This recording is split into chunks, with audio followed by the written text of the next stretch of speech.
What's up, guys? This podcast was brought to you by 138. Go check us out at www.138.co.nz. Been a while, but welcome back to the podcast. 138. Going to be doing a bit of a Q&A podcast because we've had big changes in our business in the last couple of days. Today is Wednesday. Monday we moved to Sydney. We're here right now. We're in our apartment at the moment. So I thought I'd put the feelers out there for any questions, because we've been getting a few questions and a lot of the same sort of questions. So I thought I'd take the opportunity to put it out there so people can ask what they want to ask, and I'll quickly fire through as many as I can. So our first question was, how was the trip? The trip was awesome. Actually went pretty quick. You don't actually realise how hard it is to travel with babies. Usually you just have your backpack and your suitcase, you jump on the plane and you're off and it's easy. But when you have a baby, you gotta work on, you got obviously you got the baby, you got to keep them company and you got to look after them while you're on the plane, but you've also got all their luggage. They only get 10 kgs of luggage and they don't get a carry-on, so you have to be able to put stuff into yours without going over. We actually went over. We had to pay extra money for going over because of how much baby stuff we had. And one of the boys that actually came over as well had to check in one of our bags for him, just so to bring down the price, because the first initial price that we got told was going to be about $400 over. So shout out to Declan, sussed us out. So, but the trip was good. It went really fast. Baby was good on the plane. We got here. Obviously, we got picked up by Ayla's mate Bianca. She sorted us out. She took us to the club. Met a few of the people at the club.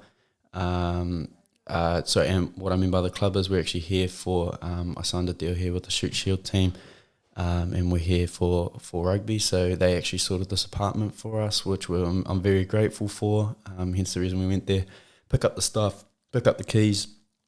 We came here, she helped us move in. The last couple of days have been spent just finalising, moving in and putting everything away and buying this extra stuff that we might need. To be fair, pretty much everything was already here, so we just sorted our phones and our Wi-Fi and whatnot, which is finicky, but it's a bit of a task, banks and things like that. So, but it was good, and we're actually happy to be here. So that I guess that leads on to the next question. I sort of answered it. What are you doing in Sydney? We obviously came for rugby, but looking outside of rugby, it's also a really good opportunity business-wise for me and for our family and for 138. There's a whole different market over here. Streetwear's very big in Sydney, so I'm going to try to tap into that quite well, and I'm also wanting to make good connections with good business people in in Australia, because reality is in Australia and in this, especially in the Shoot Shield competition, it's very well connected, very smart businessmen and very smart people in the competition. So it will be good for me to try and learn off these people and get myself around these people and just kind of feed off them and see how they operate and things like that. I've actually been teed up a little bit of an opportunity to have a talk with one of the major sponsors of the club. He owns 3 companies and he's looking at bringing someone on part-time just to help run the socials and potentially run a podcast and stuff for the business. So that's an exciting little avenue that I'm going to take, and who knows where it might lead. But I do have to have that meeting with him. Where are you living? So we're living in Cronulla, which is South Sydney. So if you're coming into Sydney, the airport's here. You go up to City Central in Sydney, where the Opera House is, and Bondi Beach and things like that. All that stuff is up. We're just below it down in Cronulla. It's still a really beautiful spot, and it's a little bit less congested down here, but it's an awesome spot. I'm loving it at the moment. So it actually hasn't been too hot yet.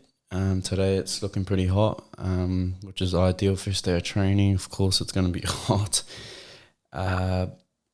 So yeah, Cronulla, close to sort of Miranda area, and we're living in a 2-bedroom apartment that the club has provided for us, which is awesome.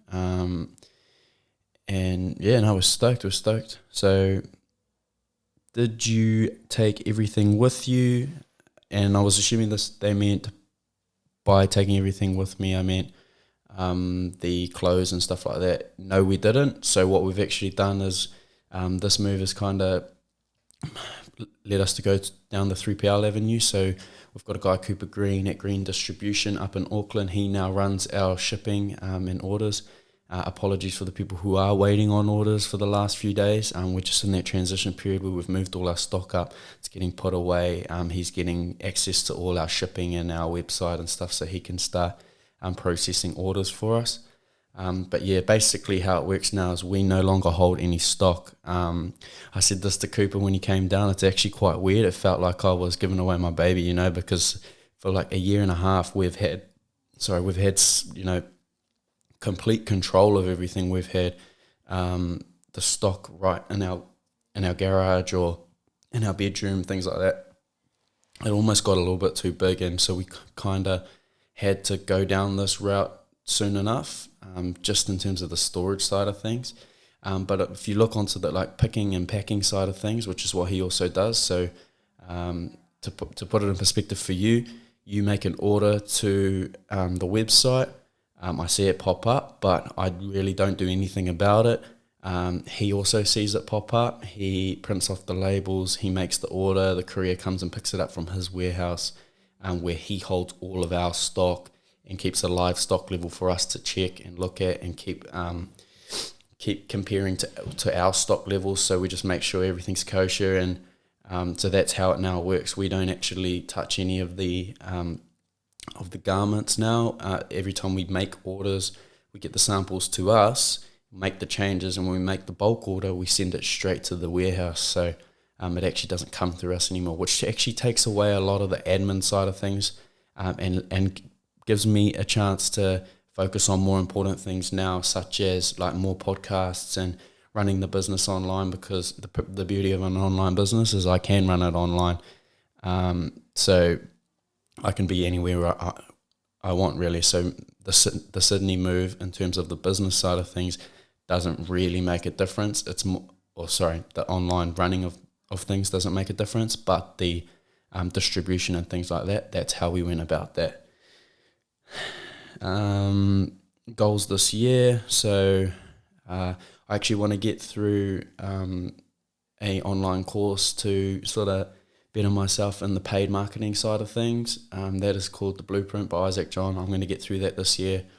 That's my main focus, because I can see that there's huge benefit in it, but I don't know a lot about it. So I did look into outsourcing this to a couple people, but I've thought that potentially, if I can learn it myself, it saves time, saves money,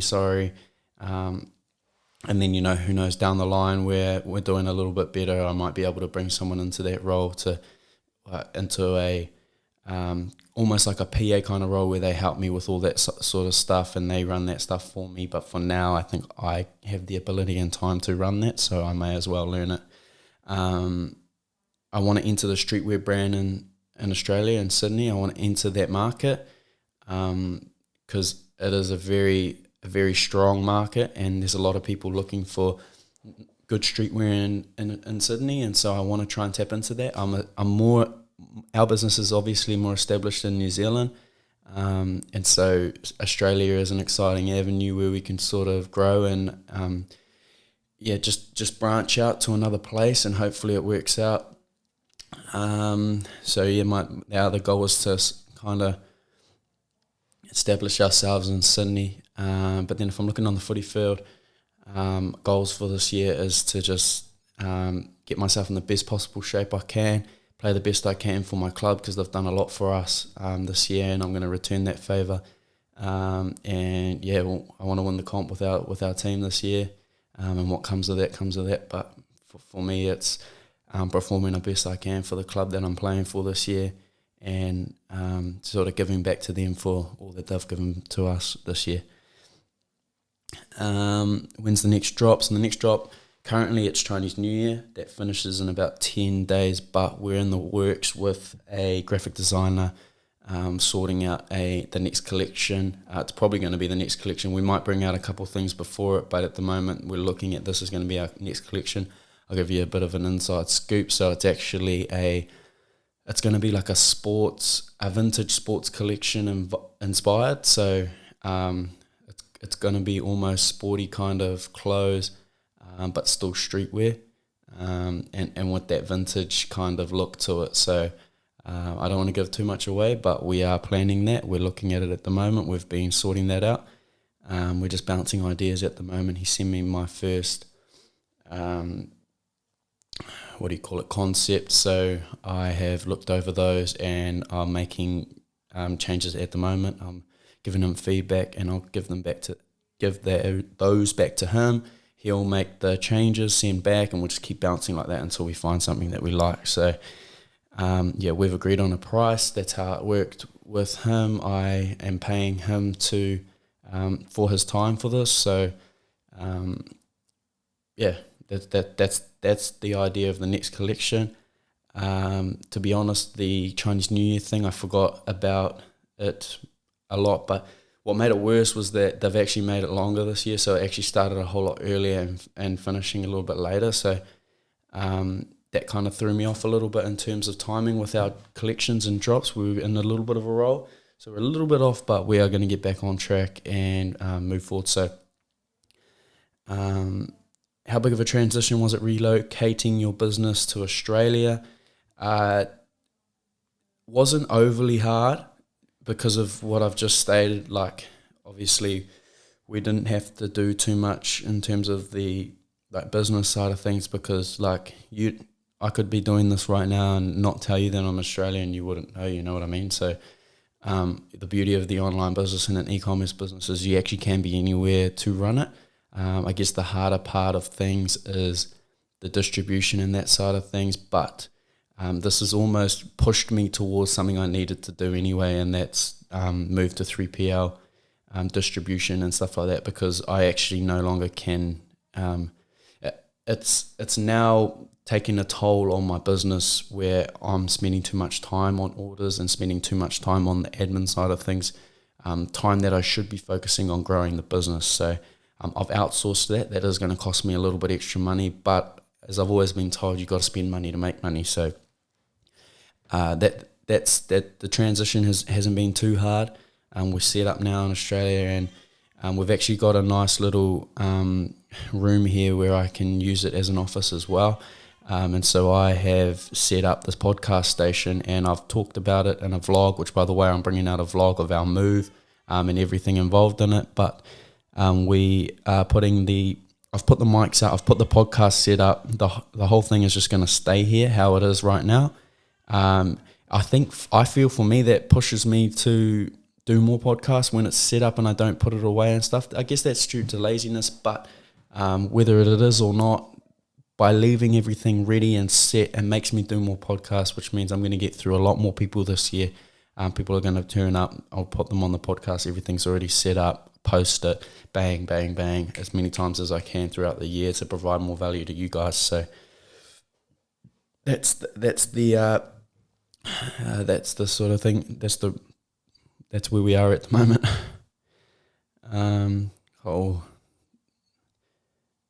The words aren't coming out too well. It's been a while. What made you move to Oz? We talked about that. What are you most looking forward to living in Sydney and growing 138? Living in Sydney, it provides an opportunity of change. I've been back home in the Mount I was there for about a year and a half, and to be honest, I think that's the longest I've ever been back in the Mount since I left for boarding school when I was 16.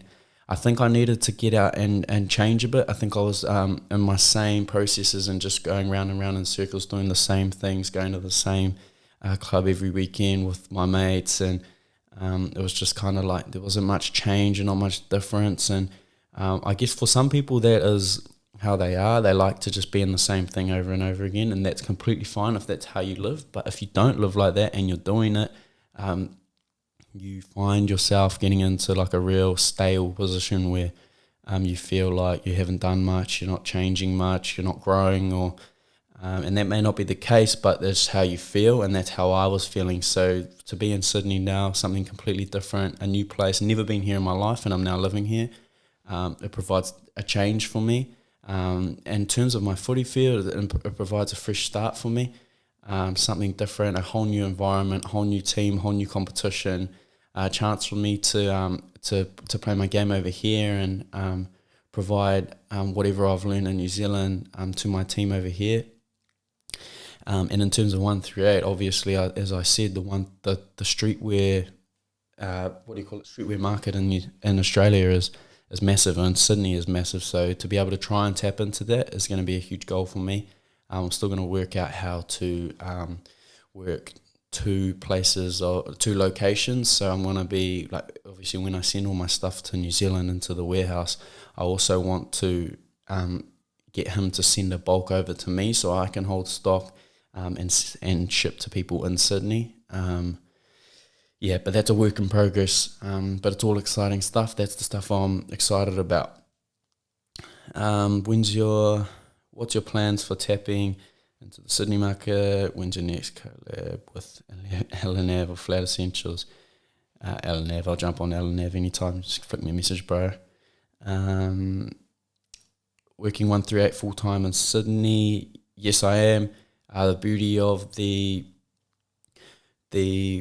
rugby here is we train 3 nights a week, and then obviously I have my extra sessions, which I'm looking at probably doing in the mornings. So let's say I have 3-4 morning sessions a week, and then I have my 3 evening sessions a week, and then games on Saturdays, which hasn't started yet.